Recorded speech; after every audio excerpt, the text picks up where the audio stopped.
Were you planning an exit? Were you scheming a breakup? I don't think I ever did. I think it just happened. I was just upset enough. So it was never planned. It was like Much a like development. avoidants don't actually figure anything out when they take space. I don't think they plan breakups very well. It's just they reach a breaking point and they're like, I can't do this anymore. I love you, but I'm not in love with you. I care about you, but I'm not ready for a relationship. So are you saying that this whole Is you're mostly plotting, in your head? It's anxious people's paranoia? Yes. Hi guys, welcome to another episode of the Attachment Diaries, where we help you make sense of attachment styles, breakups, and everything in between. I'm Carolina, and I used to be anxiously attached. I'm Gabriel. I used to be an avoidant. And today, we're going to get into a juicy topic of grilling Gabriel on what he did during deactivation. So before we go into the grilling part, perhaps we can start off a little easier. Could you tell me in your own words, what is avoidant deactivation, or what it was for you? Avoidant deactivation, broadly speaking, is when an avoidant shuts off and becomes emotionally unavailable. So, for example, somebody is dating an avoidant, they probably don't know that they're an avoidant, everything seems great, and they go from being warm, responsive, to cold, distant, and unavailable.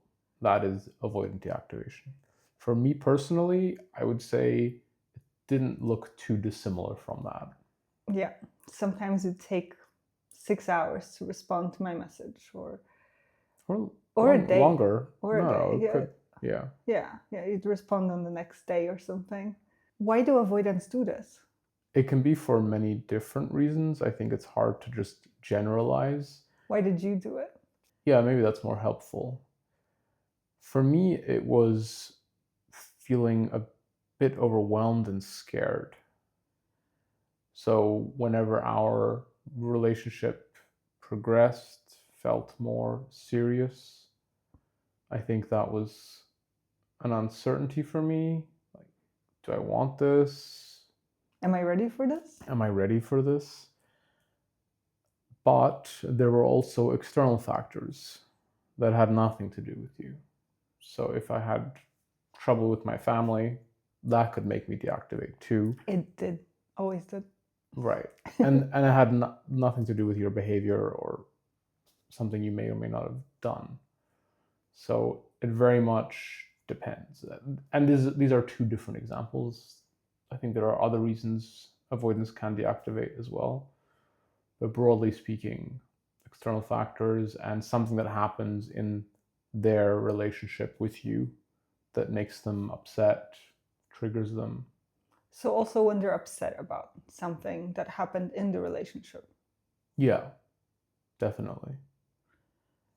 Then it's in response to their partner's behavior. Yeah, exactly. Can you give me an example of when it happened for us, when you would pull away because of something I did or something I didn't do?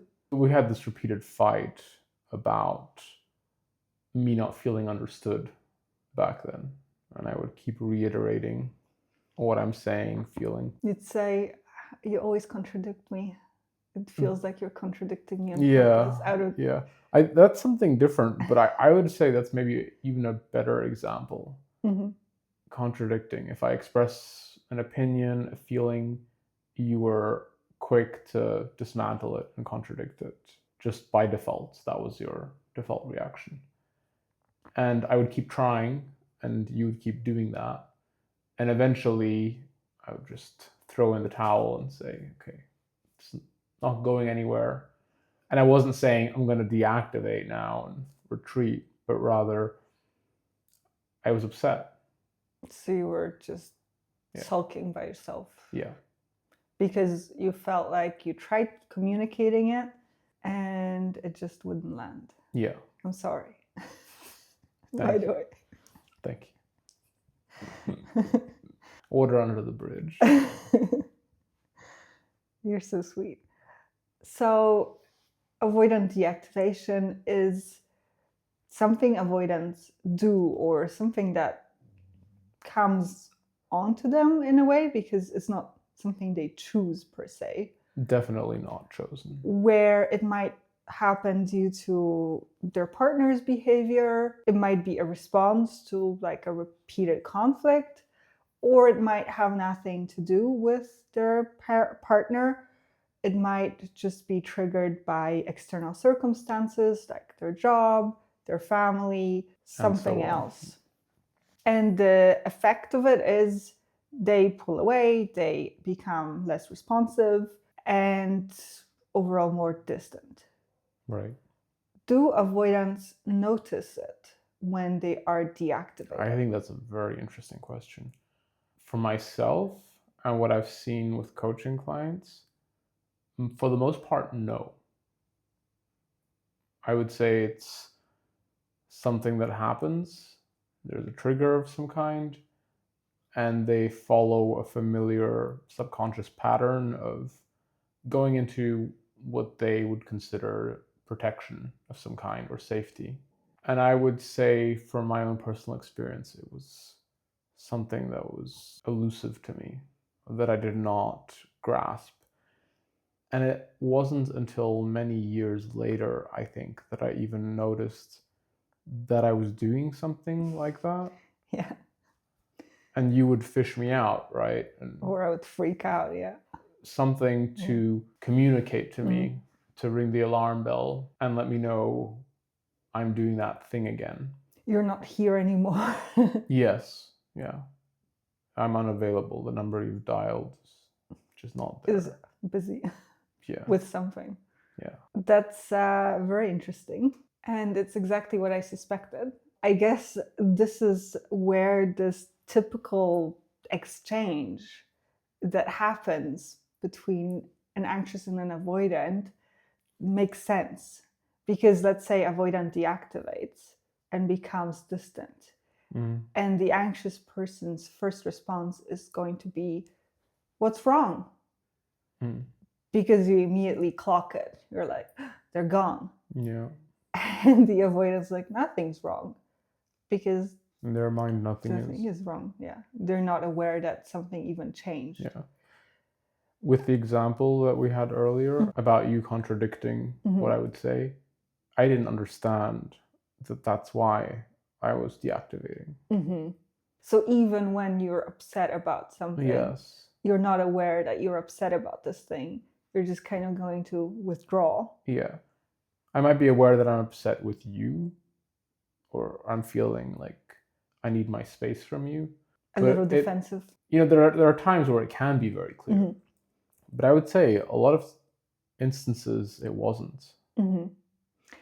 So in a way, avoidant deactivation is just like default avoidant response to unpleasant emotions they are unaware of. Yeah, triggers. Unpleasant emotions. And they don't know when they're doing it, and they don't know what they're doing or what's even going on. And they also don't know how to get out of it. I would argue it in most instances it probably is some external force that drags them out. What was it in your case? I would say it was you, but it was also a life outside, whether it was my job, friends, just social engagements of whatever kind, that would pull me back into participating. Would you agree that you could describe avoidant deactivation as something like a seductive drive to self-isolation? Definitely. And it feels good, or it feels like something you want, but I mean, correct me if I'm wrong, but it can kind of suck you in. It feels like safety, I guess. Something you want, yeah, I suppose as well. Something that's beneficial. Independence? Yeah, having your own space, independence. And, to some extent it really can be that you just need to reassemble, gather yourself, and make sense of things. But in a lot of cases, and I would argue this applies for me too, it wasn't that. It was often just spiraling into further depression, feeling bad, sad, whatever it might be. But not conscious. No, definitely not.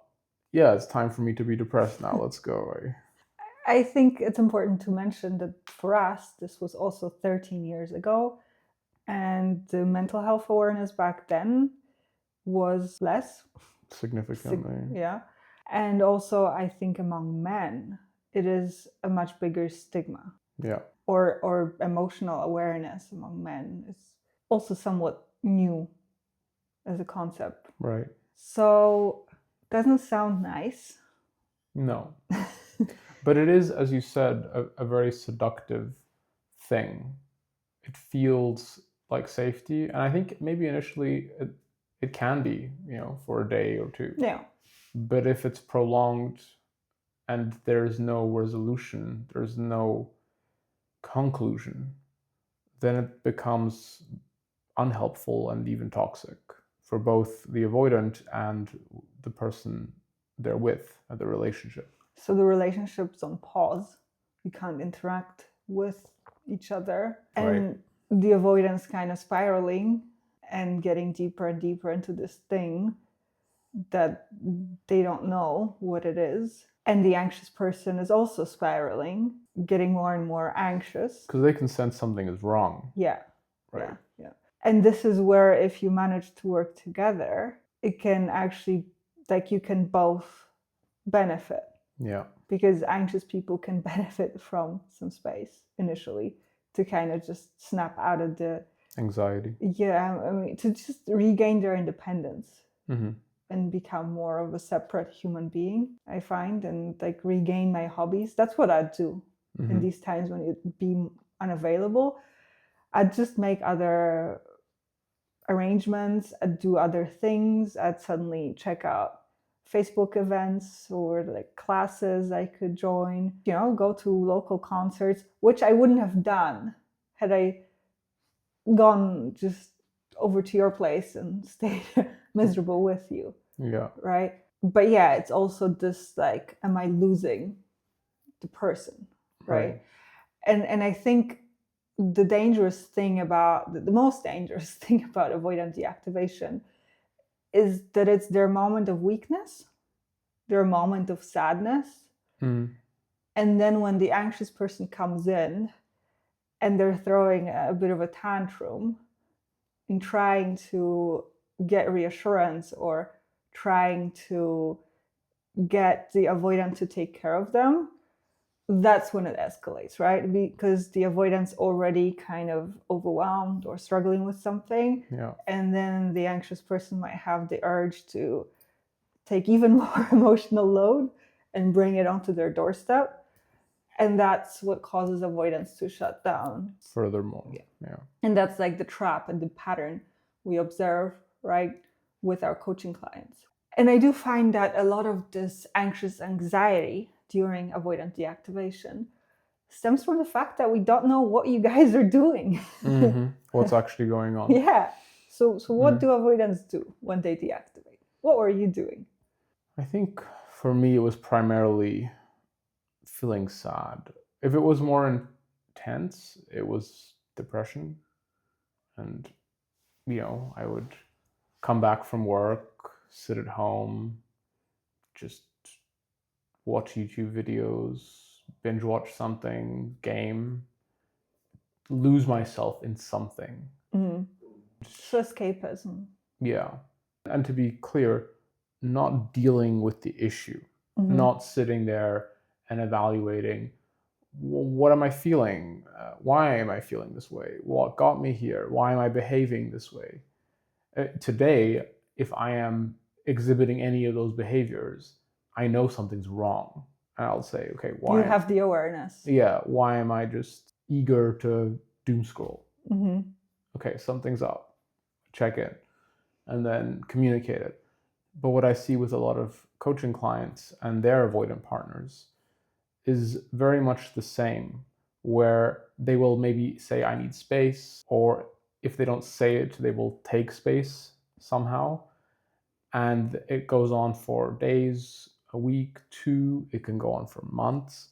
And the anxious person is just patiently waiting and respecting the space they requested so that they can Their avoidant can gather their thoughts and feelings and make sense of it. And once they're ready, they'll come to me. But in most cases, I will tell my client, you need to reach out today.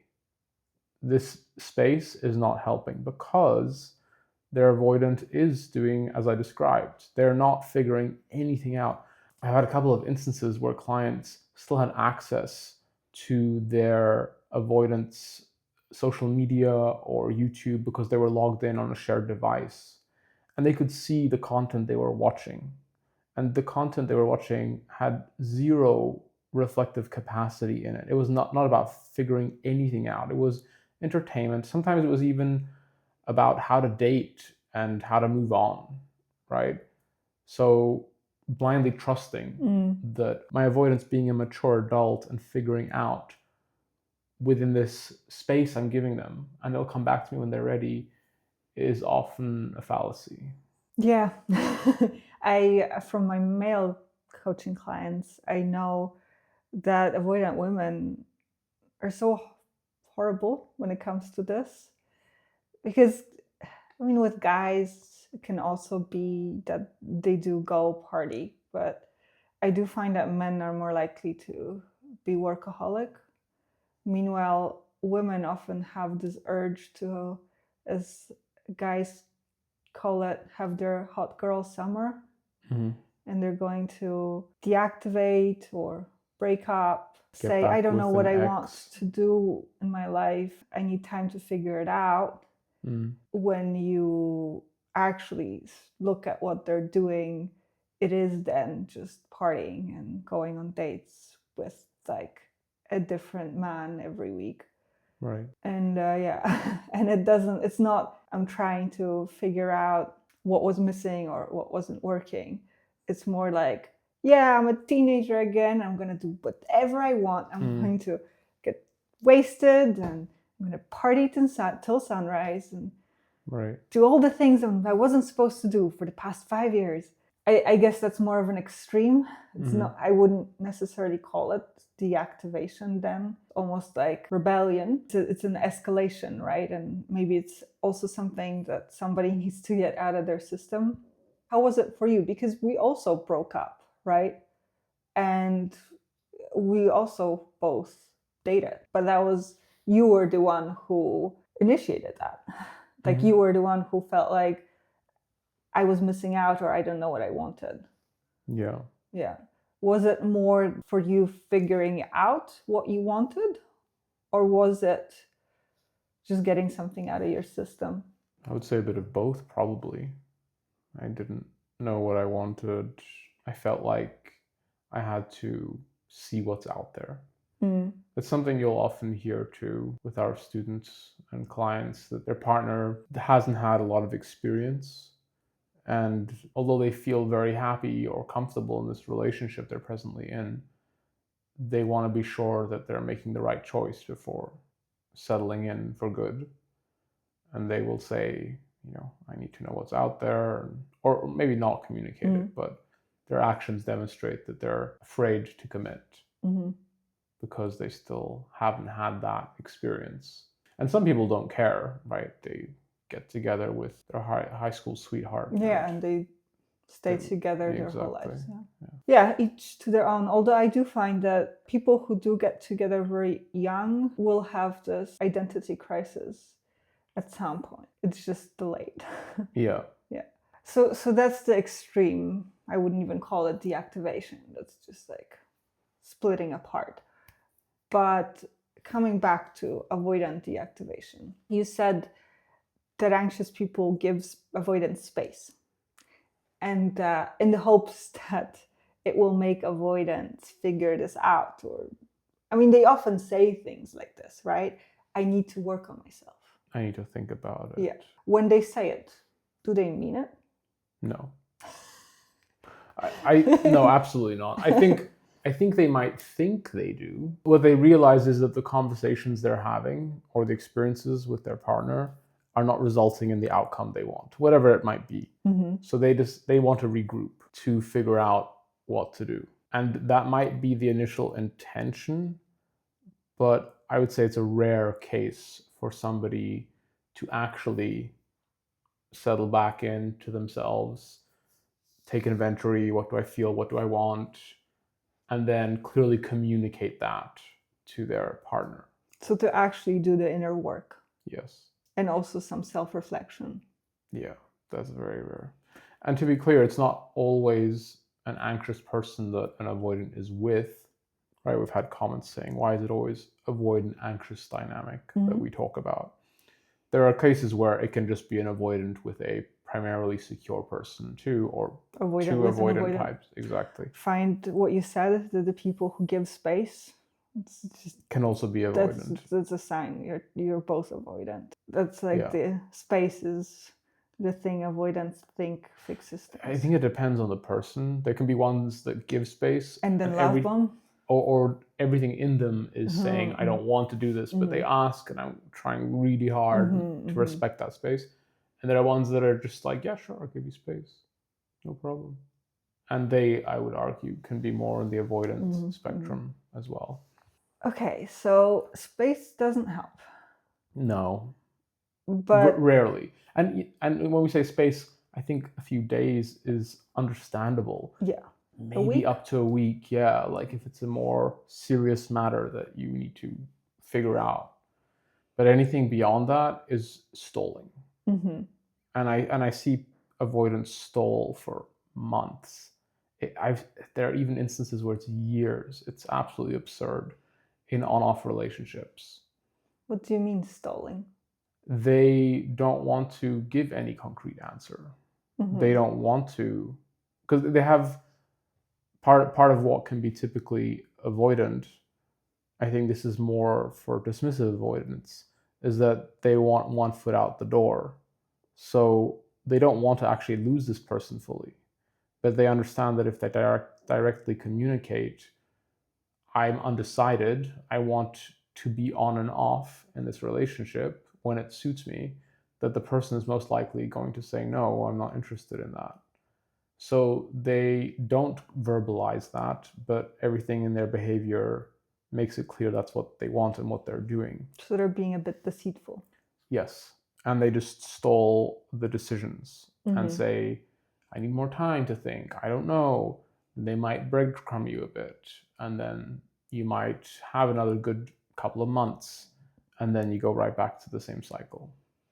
So it's like avoidant deactivation is also a way to slow things down. Yeah. To slow the relationship down. So that the avoidant has more time to make up their mind about what they want. Just that they're not doing that. Or they don't know how to do that. Yeah. And you're saying that they do want space initially, like a couple of days, maybe a week.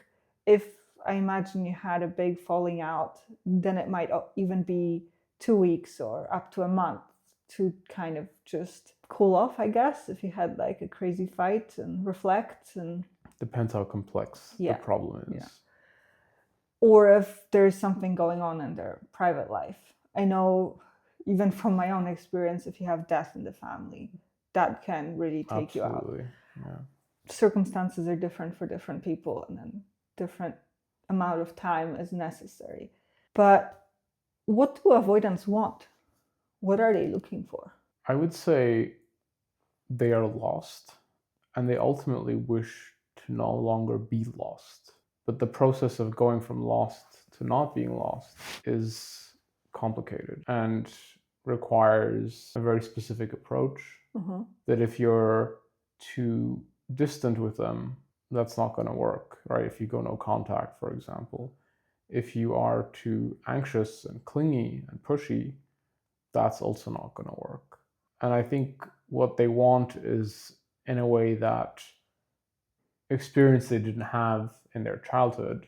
I'll speak for myself, of a parent that is going to take care of them and say, hey, like, got you, everything's okay, and slowly help them come out of this cocoon that they consider safety that's just isolating them.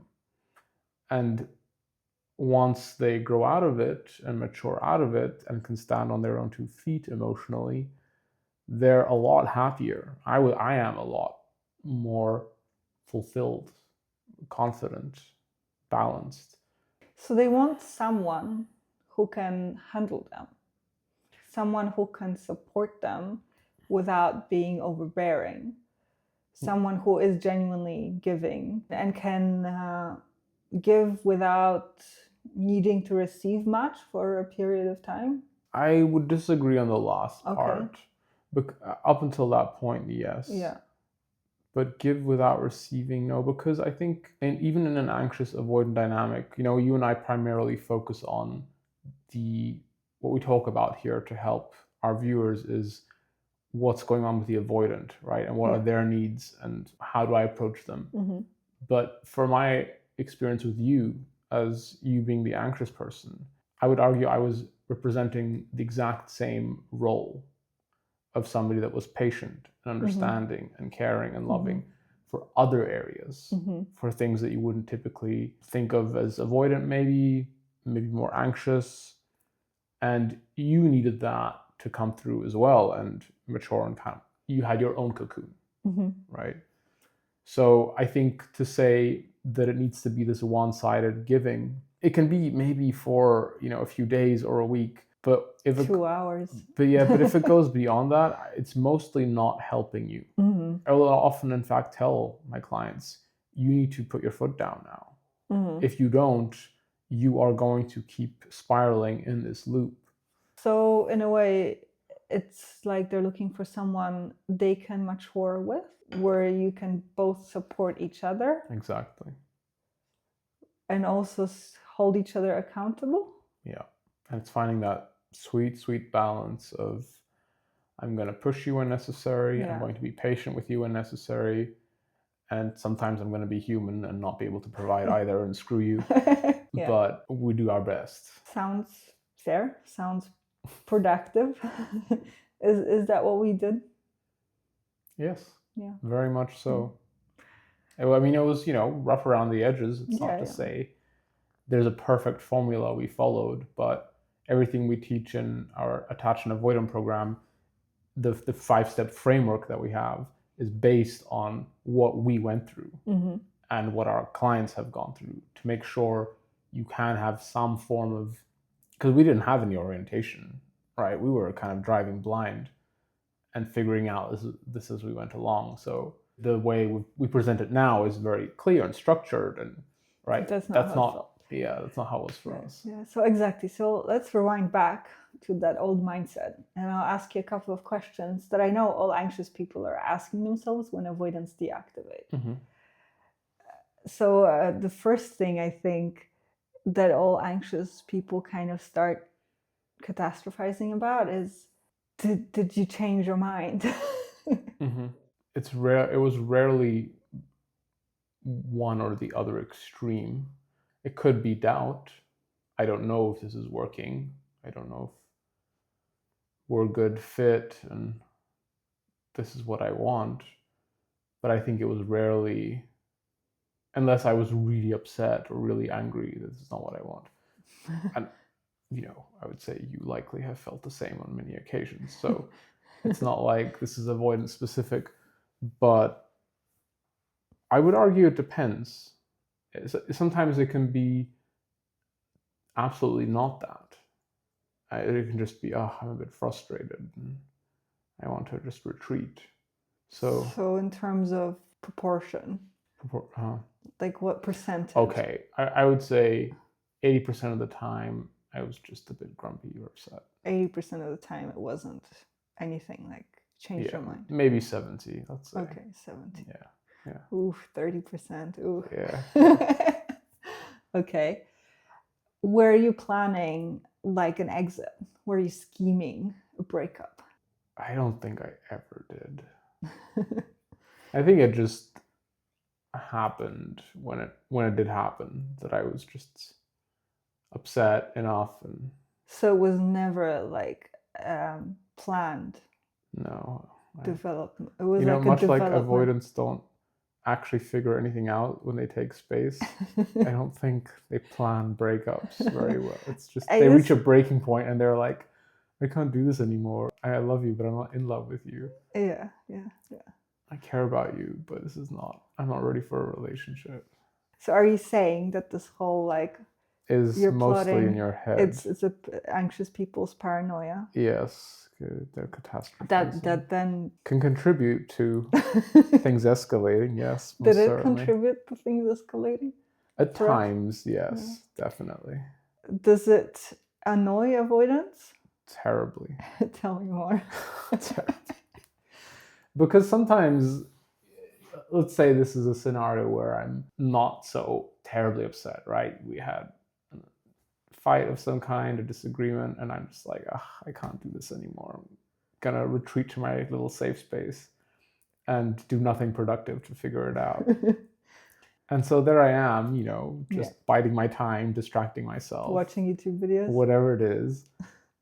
And you intervene, like, oh, I'm here, like, I'm worried, I'm upset, I'm this and that, let's fix it, and I just, maybe all I needed literally was a day to just calm down, and then I would have come back to you. Or if I'd heard from you then, I'd be in a much better headspace. Which is why I often tell my clients, timing is very important too. You have to know when to communicate these things. And yeah, if you were then insisting and pushing at the wrong moment, I would push back harder. Yeah. And say, this isn't working. It could reach the point where it's like, this isn't working for me anymore. You'd create your own worst case scenario. Yes. You did. I did. Yeah, just in case that wasn't clear. Or it would never have escalated to that point. So it kind of just got triggered. Yeah. And it becomes this spiral where both feed off each other. And the anxious people keep on being terrified of always being abandoned. What does that make avoidance feel? It can be like, well, maybe she's right.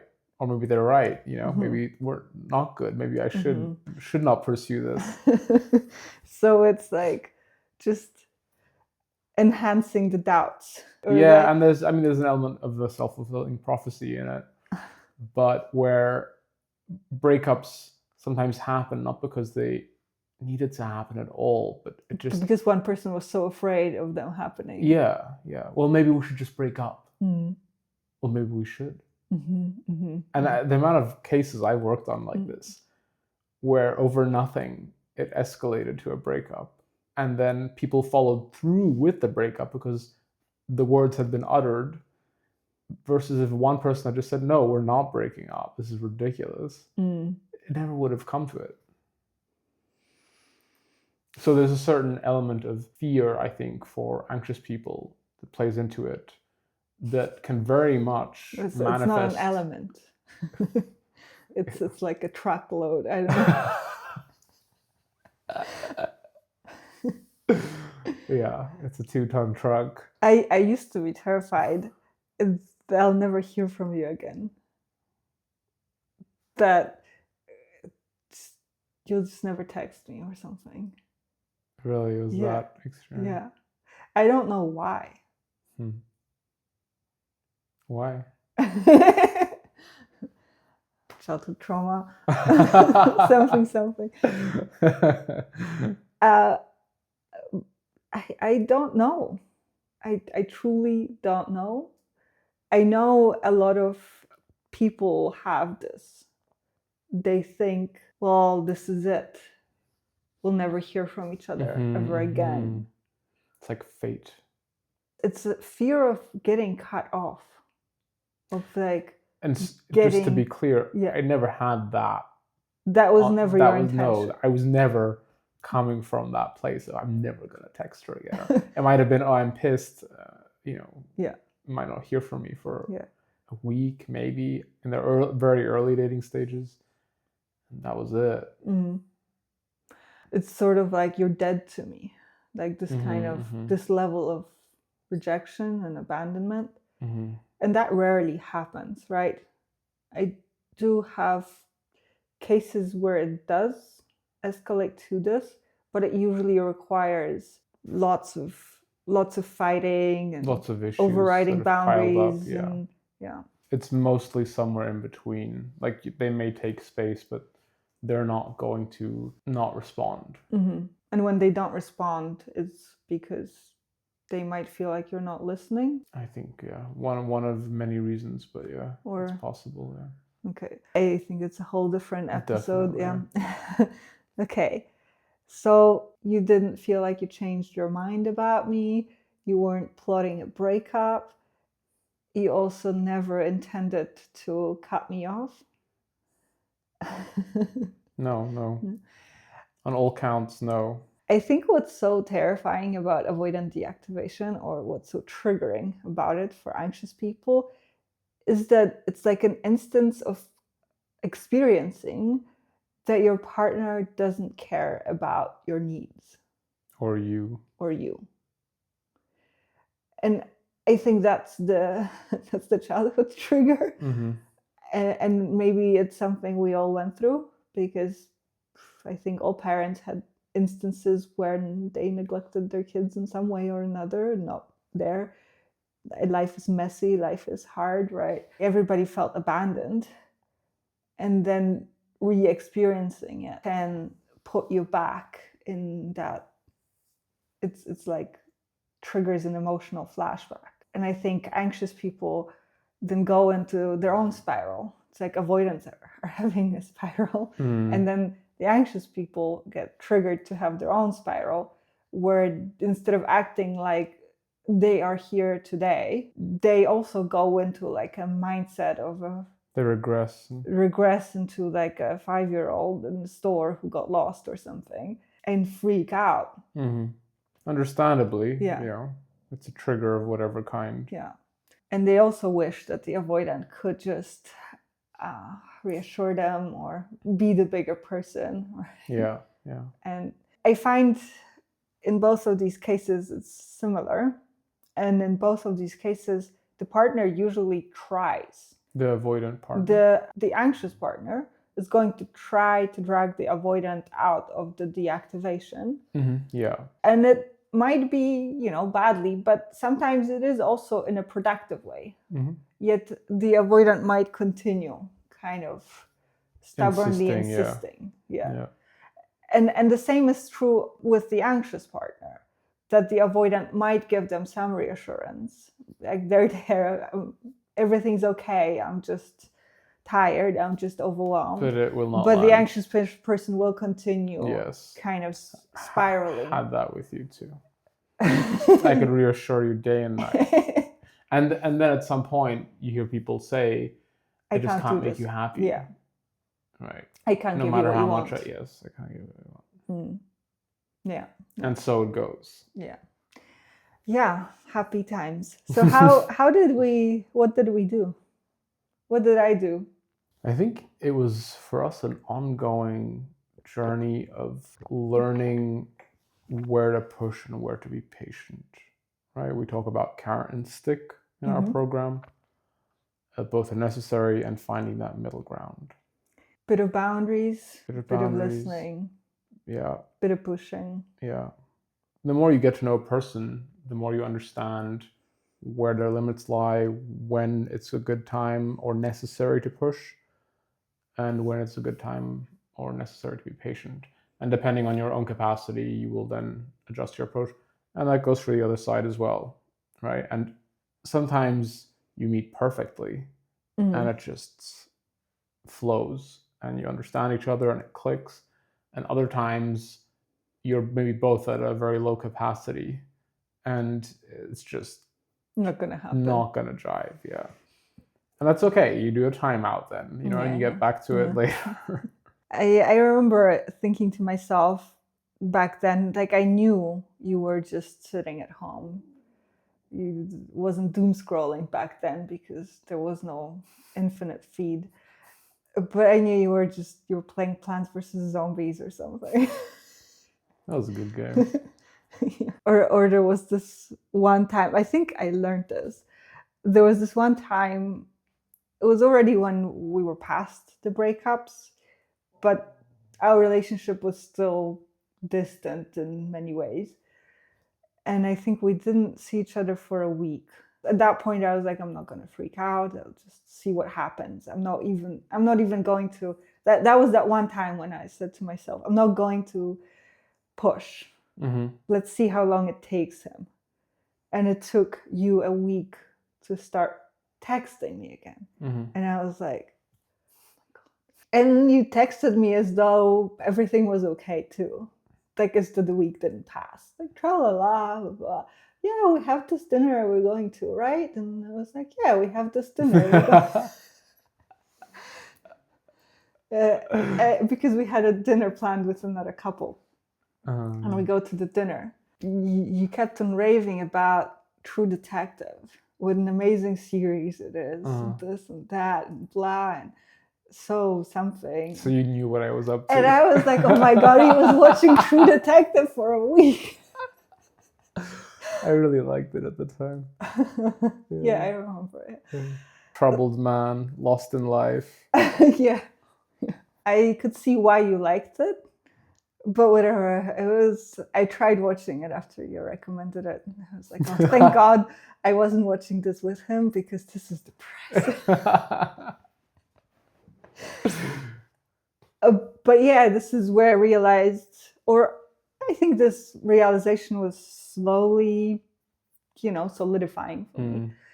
So that's literally what you're doing. You're just in the evenings.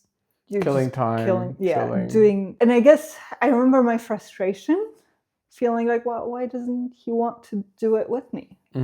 Why can't I just get invited? Why can't we do it together? In case of True Detective, I know why. I made the right call. It wouldn't have been possible. You wouldn't understand. I would not. I would have not. I would have been like, oh, can we watch something else? There is an element of secrecy, right? In avoidant deactivation. There is an element of like defensiveness and hiding something. Privacy. Tell me more. Well, we want. Why do you want privacy? I think it's. I think it's about when you feel overrun. I think avoidants can be extra sensitive to that. Their boundaries. Anxious people. I mean, like I'll speak for you. If I'm overriding your boundaries and I'm like, I want to hang out with you and play with you, you're just like, oh, this is the best. This is reassurance. For me, it's like, no. I enjoy having my moment of just doing me, whatever it might be, and it's just my way of gathering myself and decompressing, I guess. And when that's intruded upon, when somebody's like constantly knocking on your door, figuratively speaking, play with me. I'm just like, no, I'm busy playing by myself. So it's about finding a balance, I think, and you want, as an avoidant, I think it's what introverts might identify more with, that they want their alone time to recharge their social batteries, or batteries as a whole, just by themselves. It's a lot like that. So it's about allowing time for independent activities that are not going to be evaluated or judged or scrutinized or changed because you don't want to watch True Detective. Or play Plants vs. Zombies. Because you can then do what you want without taking somebody else into consideration, right? So it's like me time, basically. I can understand. You begrudgingly understand? Yes, yeah. And believe it or not, I have my moments when I need that too. Oh, yeah? Yeah. But yeah, my need for it is... nowhere near as much. I would say also changed. And it happened because I feel like it has a lot to do with trust. The more trust, like avoidants need more trust to merge their world with somebody else's world, versus anxious people kind of take the leap and they merge their world with someone else's world, and then it goes south. And you can also relax and have more time for yourself if you also trust that I'm there. Yeah. Right? Yeah. That you're not going to leave. Yes.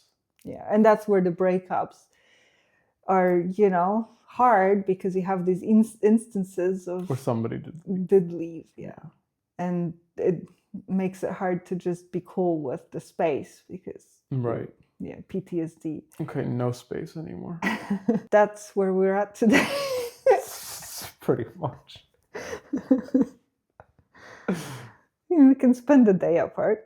It happens. It happens. It happens. Have I answered your questions about avoidant deactivation? You have, thank you. And I did like most of the answers. Some of the answers I didn't like but had to agree with. I think we've covered the topic. Is there anything you'd want to add? Nothing comes to mind now. Okay. Okay, guys. So let us know what you thought about it, what you found helpful, what you'd like to hear more about in any future episodes. Subscribe and like this if you care to hear more from us. Share it with somebody that you think might benefit. And we'll see you in the next episode. Thank you for watching. Thanks. Bye. Bye.